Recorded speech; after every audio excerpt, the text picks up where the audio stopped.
Well, let's talk to Jan Halper-Hayes, who's a US political analyst, and he's here in the studio. Good to see you, as always. Good to see you. Good to see you. There's so many people putting this down as a political conspiracy theory, but actually there are real questions to be answered here. There are? Yeah, of course there are. Of course there are.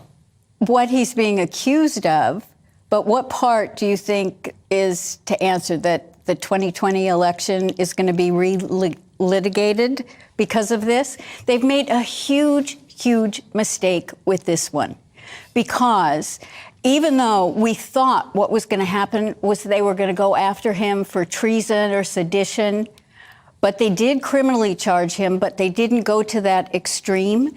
As a result, he has due process, so he can subpoena people and bring things in.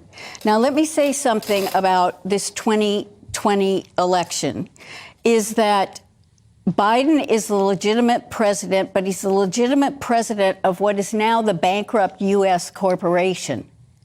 And that was a treaty in 1871. Well, on September 12, 2018, Trump created an executive order.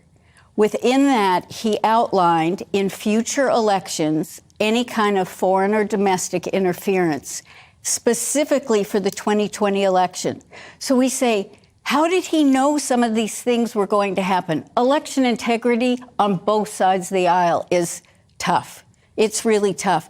But what this has done is it's opened the door for Trump to present his case. Well, that's a good thing, isn't it? Because, what we see on this side of the pond is a very difficult situation where the legal system is politicised in the United States, which is abhorrent to us over here. So the fact that Trump can subpoena, some people saying it's a mistake by Jack Smith, but actually he can subpoena, people can actually see evidence from both sides. That's a sensible move. Exactly. And it's a great mistake by Jack Smith that he's done that. Absolutely great. See, the thing is, think about Edward Snowden and all the information he had. Think about the fact that our military, our Department of Defense Space Force, if you think that they don't have the actual real results from the election, then you're fooling yourself. Yeah, but what we do know with this is we're told that there are plenty of notes from people, including Vice President Pence, that there are some recordings of Donald Trump acknowledging that actually what he said in public was nonsense. That some of these states, whether he claimed he was out saying look, Detroit, it's corrupt, it's all corrupt, the results are corrupt. And that when in reality he knew it wasn't. That's illegal. But you know what? That's what someone's claiming, but that's not the fact, and that's not what Donald Trump really has ever said. He's been very, very clear. I mean, the issues were, for example, in Pennsylvania, the Supreme Court of the state of Pennsylvania stepped in and changed some of the election laws. Under our Constitution, it's only the state legislators that can do that. 2,000 Mules, the film that came out, what they did, they spent over $4 million tracking the phones. And the reason it's only 2,000 mules is that based on the visits to the drop boxes in Georgia, they had to have gone over 10 times. And they've got all the film for that. So the thing is that the election integrity is so different and so problematic in every single state. But that doesn't mean that the machines didn't do something, that there were some other kind of finagling, but the long and short... Go ahead.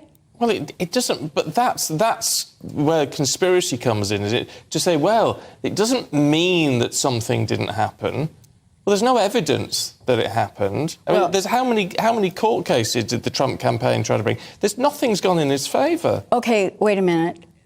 Everyone, the media goes, oh, there were 60 court cases that were rejected. No, there were 3. He won 2, he lost 1, 57 were never heard because they had no standing.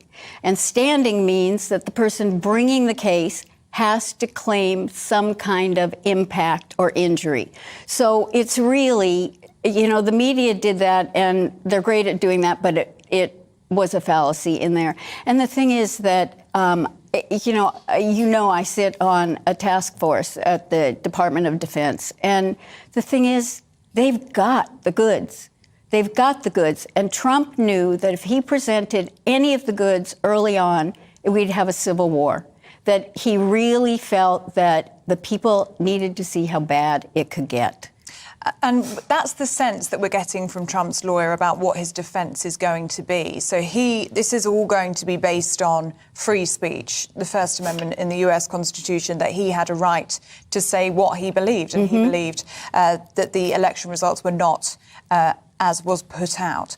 But the point is, if you live in a democracy and you believe in a democracy, then that means that even if you don't like the outcome of an election, you respect that. Because it's a democratic vote. Well, a democratic vote, and so therefore he should be silent about it. He has a right to speak, but the issue, of course, is if he then acts to subvert that election result. Oh, so that because you think he's being criticized because in Georgia he said, "Can you find me 12,000 votes?" Or, the thing is, he didn't try to subvert anything. What he's really done is he set up the deep state to come out, and that's why we're seeing all these things. I mean, it was revealed with whistleblowers and Hunter Biden's ex-best friend that in 2015, the head of Burisma gave Joe and Hunter Biden $10 million bribe. In 2018, Joe is on TV publicly saying that he threatened that unless they got the prosecutor fired, that he wasn't going to let them have their $1 billion in support.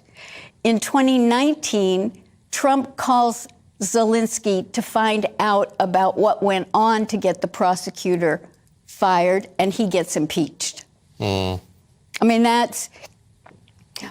we've lived with it for a long time. We're almost out of time. I just want to pick you up on one thing. You said earlier on, Donald Trump has been very clear on this.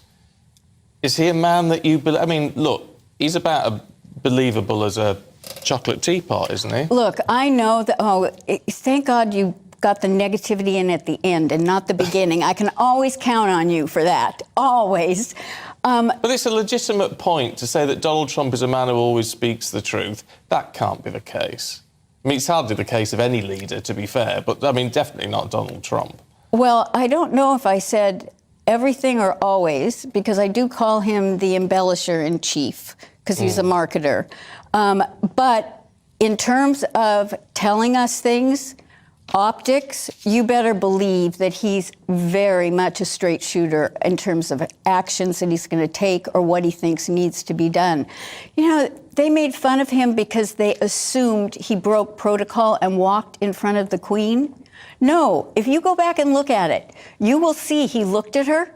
She gave a wave with her hand. He proceeded. She took a couple of steps, he stopped, and he waited for her to join. That was an optic to tell us that he then was going to bankrupt the U.S. corporation because it was the Vatican, the Crown, and the U.S. that was part since 1871. And we were giving you our tax dollars. We were paying back. Forget this Tea Party and without taxation, without representation. We owed you a lot of money because you helped us in the Civil War. And so that is what Trump has now, he told the Queen, I'm ending this. We're dissolving this corporation. We're going to go back to being a republic and we'll all be separate.